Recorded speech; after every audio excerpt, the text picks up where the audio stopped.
24 horas con María Gracia Costa. Amigos, muy buenas tardes. Bienvenidos a 24 horas. Bochorno en el Consejo Metropolitano de Quito. El denunciante de Jorge Yunda retiró su demanda en medio de la sesión y en medio del rechazo de los concejales, mientras que en los exteriores del municipio hay gente que apoya la destitución del alcalde y otros que lo respaldan. Estefi Paz y Fausto Yepes nos van a informar en vivo. Empecemos en la parte interna del edificio municipal. Estefi, muy buenas tardes. Por favor, danos los detalles de todo lo que está ocurriendo. ¿Qué tal, María Gracia? Amigos televidentes, muy buenas tardes. Así es, hace pocos minutos se clausuró ya la sesión extraordinaria del Consejo Metropolitano en la que estaban analizando este primer pedido de remoción contra el alcalde Jorge Yunda presentado por Marcelo Ayo. Los ediles se sintieron bastante molestos, incluso aseguraron que se sienten burlados. Pidieron incluso que Fiscalía investigue todo lo ocurrido. Nosotros les preparamos un reportaje para que ustedes vean todo lo que ocurrió durante esta jornada.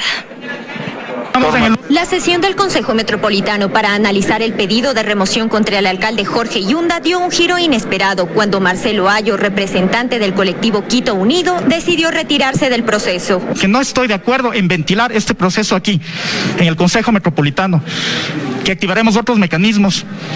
Y sí, expresamente ratifico el retiro de mi denuncia a través del desistimiento. Lo hizo después de más de 3 horas de iniciada la sesión extraordinaria del cuerpo edilicio con los 21 concejales presentes y aseguró que continuará con otras acciones que incluyen el proceso de revocatoria. Este es un proceso ciudadano, un mecanismo que establece la Constitución.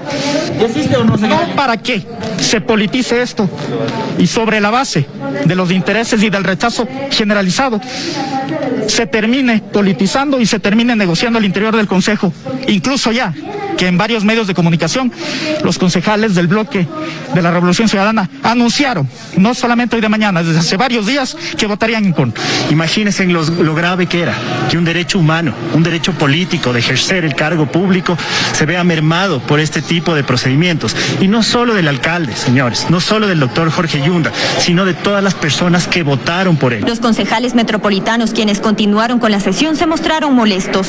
Lo que acaba de pasar aquí es bochornoso. Nos acaban de tomar el pelo al Consejo y a toda la ciudad.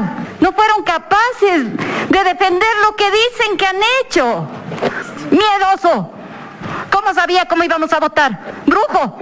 Irresponsable. No tiene otra palabra ese sujeto. A la unidad de análisis financiero y a la Fiscalía que estén pendientes de todos los movimientos de este señor Marcelo Ayo, que acaba de mancillar el nombre de Quito y sus ciudadanos al venir aquí a jugar con la voluntad del pueblo de Quito.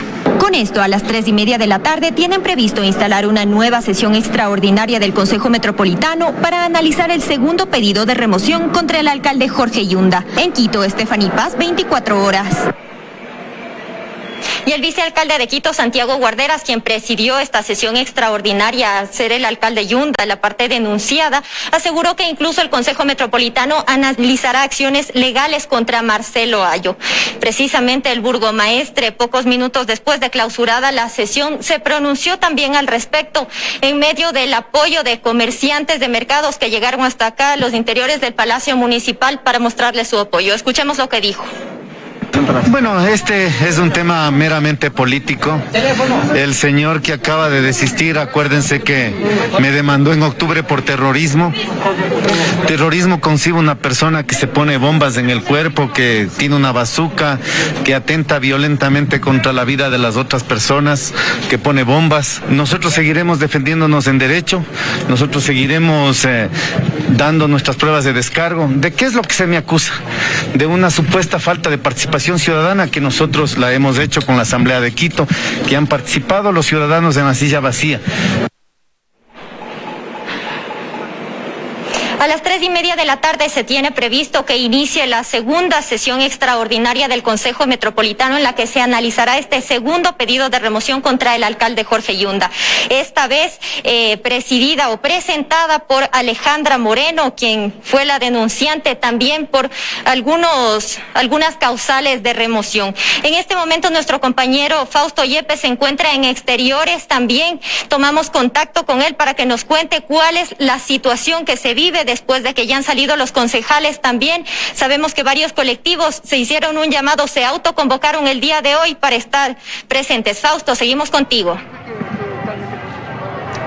Sí, gracias. ¿Qué tal, Steffi? Bueno, acá en los exteriores, en los alrededores del municipio de Quito, ha habido concentraciones variadas. En unos puntos, gente de los mercados de Quito que ha sido convocada para apoyar al alcalde Jorge Yunda, y por otros sectores, la gente que está en contra de Jorge Yunda y a favor de la remoción del alcalde. La sensación de expectativa que se sentía desde las 8:30 de la mañana cuando inició esta primera sesión se transformó en desilusión, se transformó en desazón y una incertidumbre total por saber qué fue lo que pasó realmente con el gran denunciante, que inicialmente era Marcelo Ayo, y quien retiró su denuncia a medio camino. La falta de explicaciones, la falta de respuestas por parte de la gente.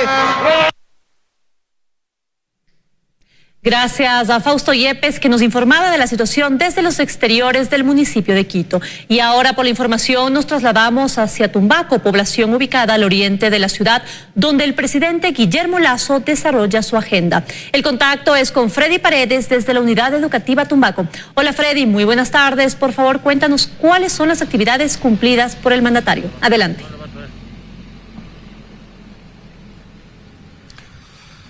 Hola, ¿qué tal, María Gracia? Amigos televidentes, muy buenas tardes. En efecto, hace pocos minutos concluyó el evento preparado aquí en la Unidad Educativa Tumbaco, al oriente de Quito. Se desplazó hasta acá el presidente Guillermo Lasso junto a la ministra de Educación María Brown y el secretario jurídico de la Presidencia de la República. Aquí se dio lectura al contenido de un decreto ejecutivo que marca la política de educación del gobierno de Guillermo Lasso.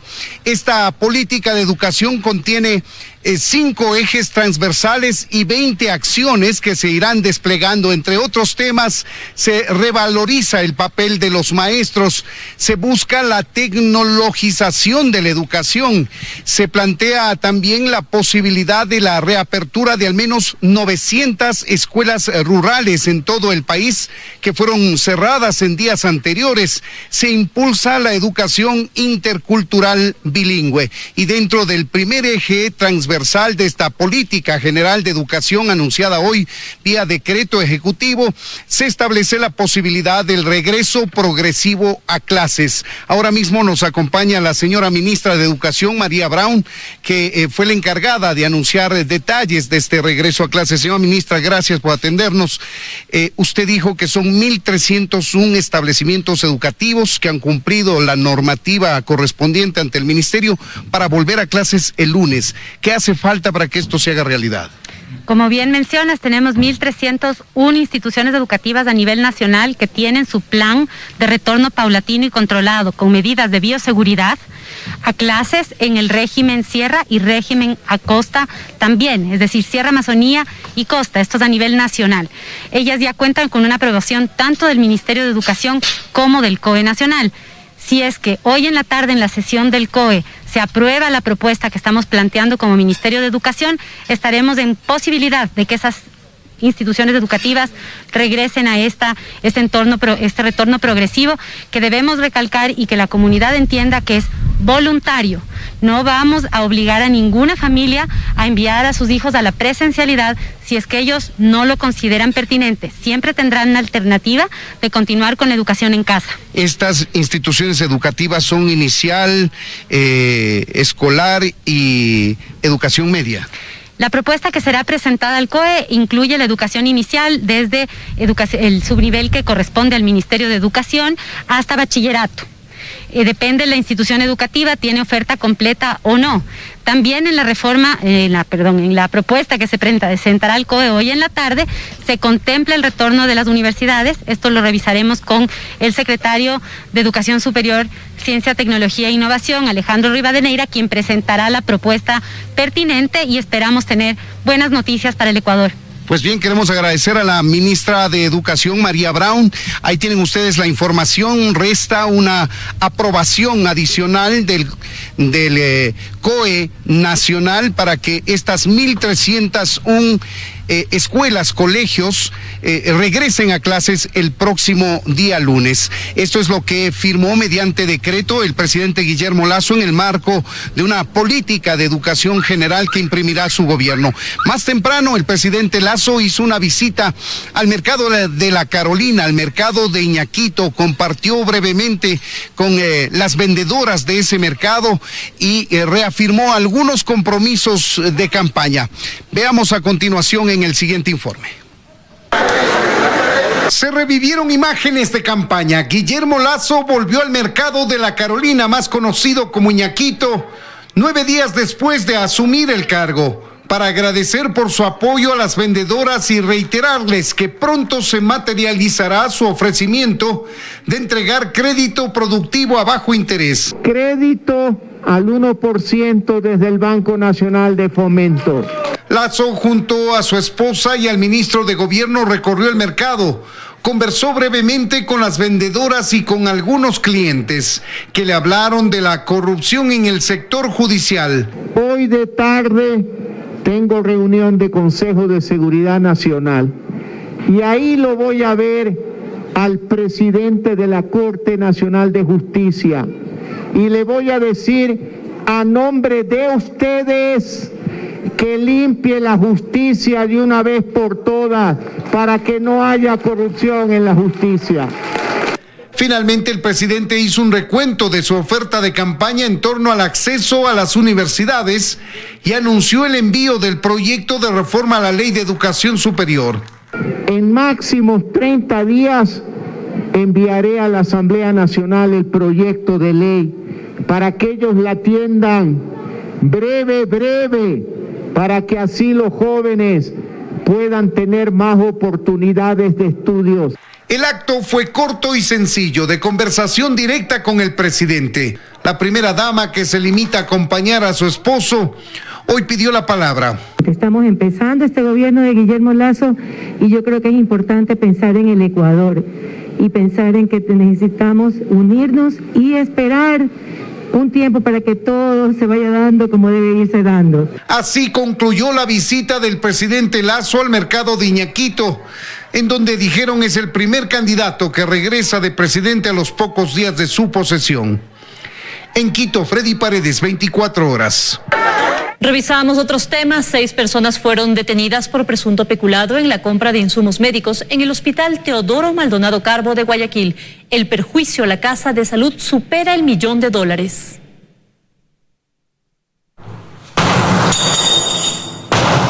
El operativo se realizó la madrugada de este miércoles de forma simultánea en los cantones Guayaquil, Daule y Nobol. Tras varios allanamientos, 6 personas fueron detenidas, entre ellas Susana Esteves, exgerenta del Hospital del IES Teodoro Maldonado Carbo. La Fiscalía investiga un presunto peculado. La investigación se sustenta el expediente de contratación pública, además en el informe de Contraloría, en el cual se establecen graves presunciones de responsabilidad penal y sobre todo en las pericias técnico-científicas realizadas por el Departamento de Criminalística de la Policía Nacional. Se detuvo también a los integrantes de la Comisión Técnica de Adquisición de estas prótesis, al bodeguero, al médico especialista y al representante legal de la compañía que vendió las prótesis. El hospital compró 55 kits de prótesis para traumatología. Pagó por ellas $1.081.000, cuando el precio real era de $500.000. Pero no es todo. Las prótesis que se compraron nunca fueron colocadas a los afiliados. Y ciertas prótesis, una vez que fueron entregadas por parte del proveedor hacia la institución, parte de estas prótesis fueron devueltas con la excusa de que existía un mal envolvimiento respecto a las mismas, pero posteriormente ya no fueron devueltas hasta la actualidad por la proveedora. Y hay más. El hospital compró prótesis médicas a una empresa que, según su registro, se dedica a la venta de insumos agrícolas. No podía participar. Además, por ley también se permite que este tipo de empresas hayan tenido como antecedentes 2 contrataciones con el Estado. Tampoco tenía este tipo de circunstancia o situación. Después de la 1 de la tarde, aquí en la Policía Judicial empezó la toma de versiones de las 6 personas que fueron detenidas. Se tiene previsto que después de las 8 de la noche se realice la audiencia de formulación de cargos. Otras 2 personas serán también vinculadas a este caso, pero ellas ya tienen arresto domiciliario por otros casos también relacionados con irregularidades dentro del Hospital Teodoro Maldonado Carbo. Joana Ramos, 24 horas. Los 47 puntos fijos de vacunación que se habilitaron en Quito funcionaron con normalidad durante este miércoles. Sin embargo, aún se registran inquietudes de algunos ciudadanos y problemas con la inoculación de docentes. Belén Merizalde está en el Colegio Don Bosco en el norte de Quito para informarnos. Hola Belén, muy buenas tardes. Por favor, cuéntanos cómo avanzó durante la mañana la vacunación en la capital. Adelante. Muy buenas tardes, compañeras en estudio, amigos televidentes. Durante este tercer día bajo el nuevo plan de vacunación ya no se registraron mayores inconvenientes. Sin embargo, todavía hay inquietudes por parte de la ciudadanía. Muchos sostienen que las dosis se terminan muy temprano en varios puntos de vacunación y también los docentes se quejan de que pese a ser convocados, llegan a los distintos puntos y les indican que no hay la vacuna. Les hemos preparado un resumen de lo que ha sido esta jornada de vacunación. Veamos. Cada vez son más los ciudadanos que se familiarizan con la estrategia del nuevo plan de vacunación. Llegan a los 47 puntos que se habilitaron en la capital con la información que obtuvieron tras revisar el link lugarvacunacion.cne.gov.es. Otros, en cambio, se acercaron con su certificado de padecer una enfermedad catastrófica o su carnet de discapacidad. Y en este tercer día bajo el nuevo plan de vacunación sí lograron ser atendidos. Estoy satisfecha, me voy con alegría que tengo ganas de llorar. Soy diabética, me dicen que como tengo ya 66 años que sí puedo vacunarme ahora. Pese a que el proceso fluye de mejor manera, aún hay varias inquietudes ciudadanas, como el caso de José. Él y su esposa, gracias a la ayuda de personas cercanas, pudieron revisar el link y verificaron que este viernes deben recibir la primera dosis, pero el lugar asignado está ubicado en La Tacunga, provincia de Cotopaxi. No tengo plata y no puedo viajar. Tras esperar algunas horas en la fila, la respuesta fue que acudan durante el fin de semana, pues en esos días se atenderá a quienes quedaron rezagados. No obstante, el ofrecimiento de que se habilitaría un link para que los ciudadanos puedan actualizar sus datos y reducir este tipo de casos aún no se ha cumplido. Pero ese no es el único problema que no se ha logrado solucionar. Desde el pasado lunes, los docentes son convocados a distintos puntos para recibir su segunda inoculación, pero al llegar les indican que no hay vacunas. Venimos a las 8 de la mañana y que no hay dosis, que han vacunado ya 20 dosis y que se ha acabado. El señor presidente ha hablado mucho de la vacuna digna.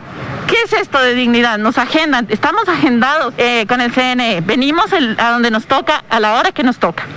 No hay vacunas. La ciudadanía pide entonces que se mejoren los canales de comunicación para que el proceso sea óptimo. Recuerda entonces que es importante que usted revise el link lugarvacunacion.gov.es para que pueda conocer el lugar en el que le corresponde recibir la inoculación. También es importante señalar que la ministra de Salud mencionó que cada miércoles se irá actualizando de forma progresiva la información para que pueda constar ya la fecha y la hora. Con esta información nosotros regresamos con ustedes a estudios que tienen más. Muy buenas tardes. Buenas tardes, Belén, muchas gracias. La selección ecuatoriana de fútbol jugará este viernes frente a Brasil por las eliminatorias mundialistas en Porto Alegre. El equipo tricolor viaja con la ilusión de sumar en condición de visitante. Para este partido, Gonzalo Plata está suspendido. La selección ecuatoriana de fútbol jugará el viernes contra Brasil por la 7ª fecha de las eliminatorias sudamericanas rumbo a Qatar 2022. Cristian Novoa está jugando su 4ª eliminatoria mundialista con la camiseta de la tricolor. Es además uno de los jugadores más experimentados de la actual convocatoria. Quizás han pasado los años y estoy aquí el mayor de todos, pero la lesión es igual y creo que los entrenadores que van pasando quieren lo mejor para la selección, para el país, y hoy hemos encontrado un entrenador que nos ha dado ilusión a todos y hay que confiar, hay que apoyarlo Fidel Martínez es en cambio pieza clave en la ofensiva de la selección nacional que retornó al equipo ecuatoriano. Nosotros cuando entramos a la cancha es lo único que queremos darle a la gente es alegría, que disfrute. Sabemos que está complicado el tema de la pandemia, pero nosotros somos los responsables dentro de la cancha de darle esa satisfacción de que estamos bien, que queremos seguir creciendo como grupo y como selección. Gonzalo Plata no estará con el equipo por suspensión. El partido frente a Brasil será el viernes a las 19:30 en el estadio Beira Río de la ciudad de Porto Alegre. Ecuador ocupa la tercera posición en la tabla de las eliminatorias sudamericanas con 9 puntos. Pablo King, 24 horas.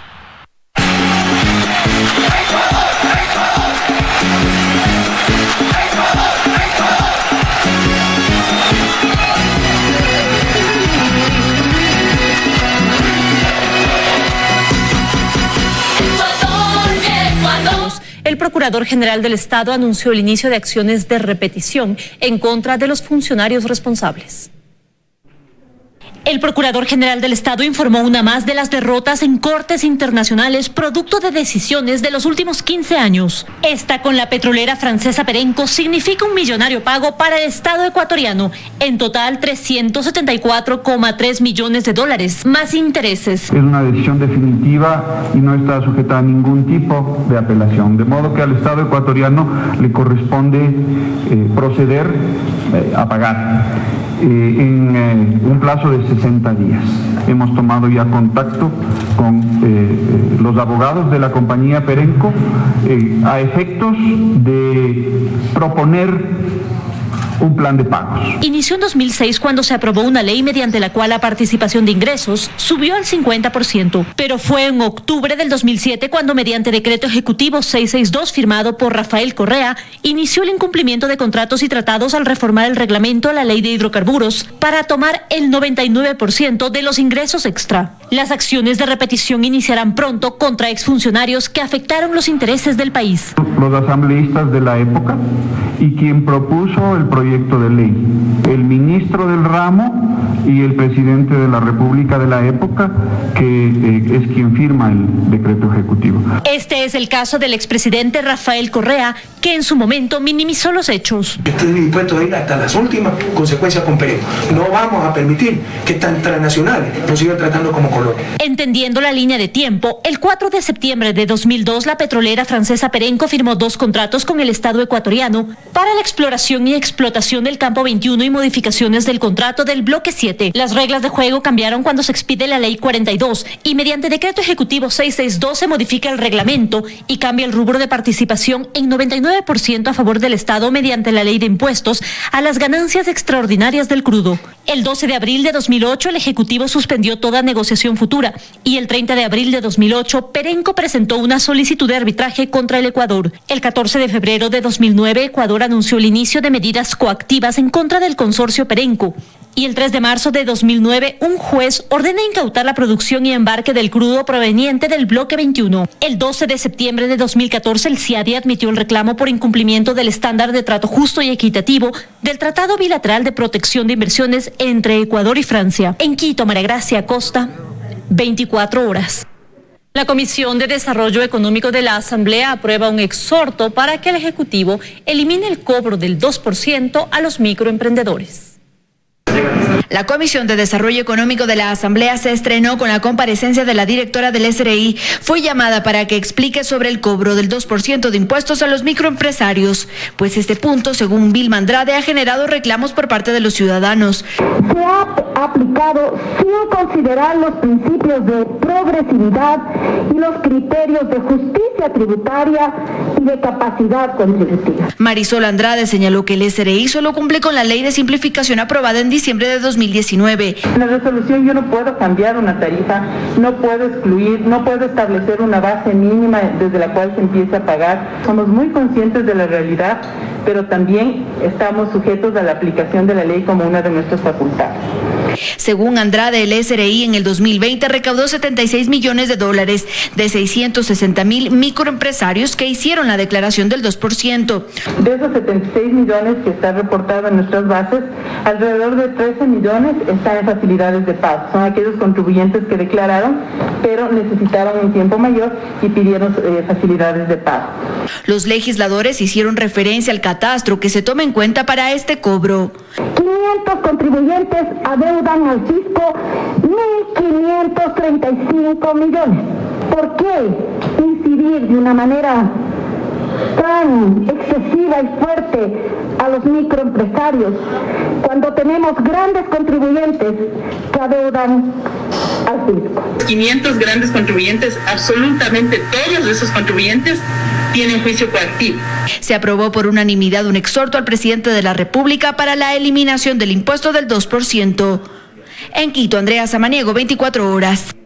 Mañana se instalará la audiencia en la que se definirá si el defensor del pueblo, Freddy Carrión, continúa privado de la libertad dentro del proceso por abuso sexual. Según abogados penalistas, le corresponderá a Fiscalía señalar frente a los jueces la necesidad de continuar con la medida cautelar.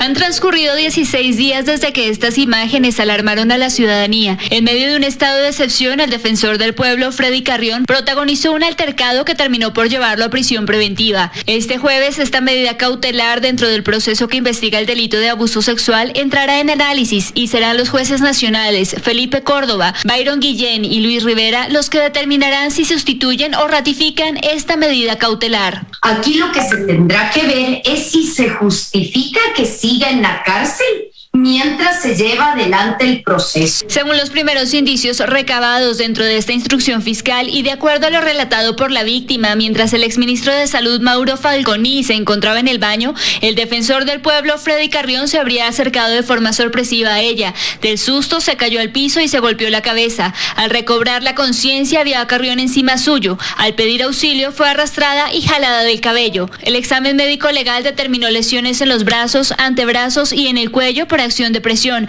así como en pechos, glúteo y muslos. Es que habría que establecer si es que hubo violación, si es que hubo abuso sexual o no hubo nada, es decir, todo depende de qué es lo que se pruebe. Sin embargo, tal como señala la abogada penalista Paulina Araujo, más allá del ámbito penal, este caso pone en discusión la calidad de los funcionarios de Estado, pues quien debía proteger los derechos humanos se vio envuelto en un aparente delito sexual. Y lo menos que esperamos es que la ley sea igual para todos.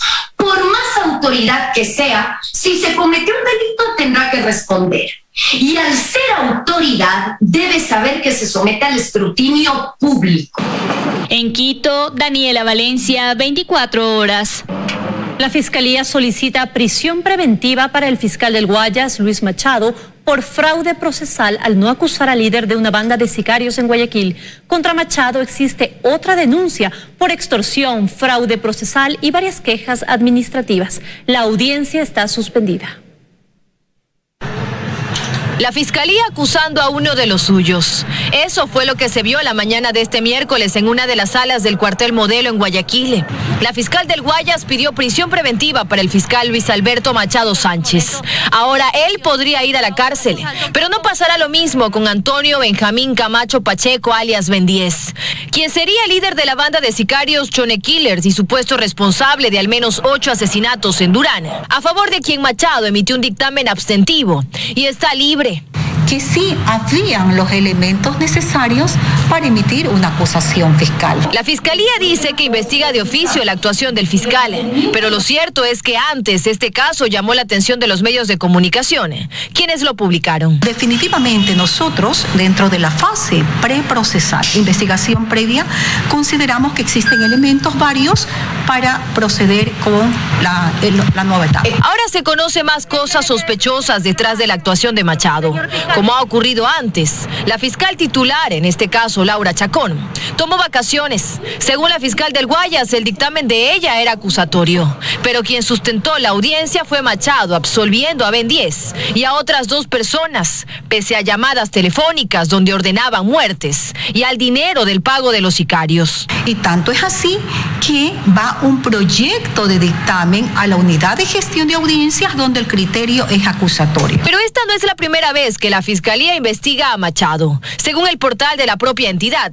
hay otras 2 denuncias por fraude procesal en su contra, otra por intimidación y una más por extorsión. No sé, no sabía de esa denuncia, pero en cuanto a mí ha llegado a mi conocimiento de otras denuncias presentadas en contra de él, se puso en conocimiento de Quito. Además, hay varias quejas administrativas de mujeres víctimas de violencia de género, unidad donde trabajaba. Una de estas es de la familia de Lisbeth Vaquerizo. Lo acusan de no emitir a tiempo la boleta de captura en contra de su esposo, su presunto asesino, quien logró escapar.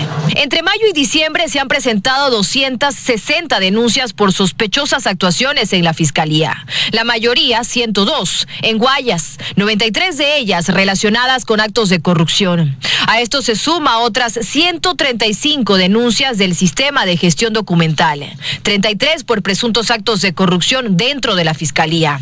La policía también allanó la casa del fiscal Alberto Machado, ubicada en una urbanización privada. Él se movilizaba en una New Fortuner y tenía también un Tucson y un tercer vehículo.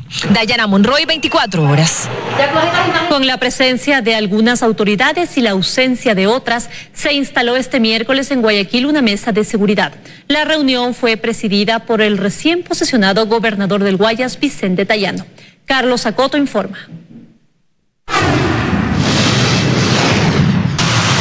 Ante los índices de criminalidad que en lo que va del año se han disparado en la zona 8, es decir, en Guayaquil, Durán y San Borondón, se había anunciado una reunión de autoridades del más alto nivel. Este miércoles el gobernador del Guayas, Vicente Tayano, ha encabezado una mesa de seguridad para, entre otras cosas, enterarse en qué condiciones recibe la provincia en materia de seguridad. Yo estoy convencido que la delincuencia hay que combatirla no solamente en sus efectos, sino también en sus causas. Me corresponde dirigir un gabinete provincial en donde están todas las instituciones del Estado en nuestra provincia que tendrán que ponerse a funcionar para ir combatiendo las causas de esa delincuencia, que los efectos lamentablemente los tiene que sufrir la policía y las Fuerzas Armadas día a día en nuestra provincia. A esta reunión asistió la prefecta del Guayas, Susana González, el presidente de la Corte Provincial, también representantes de las Fuerzas Armadas, de la Policía Nacional, de la Comisión y de la Autoridad de Tránsito Municipal, mientras que la fiscal provincial del Guayas, Yanina Villa Gómez, se excusó. Se espera conocer algunas resoluciones de esta primera mesa de seguridad que encabeza el nuevo gobernador en el transcurso de la tarde. Tras una extensa jornada de diálogo, el gobierno logró un primer acuerdo con representantes de la transportación terrestre en el Ecuador. Se han fijado 4 puntos, entre los que constan el refinanciamiento de créditos y la revisión del costo de los combustibles. Luisa María Heredia informa.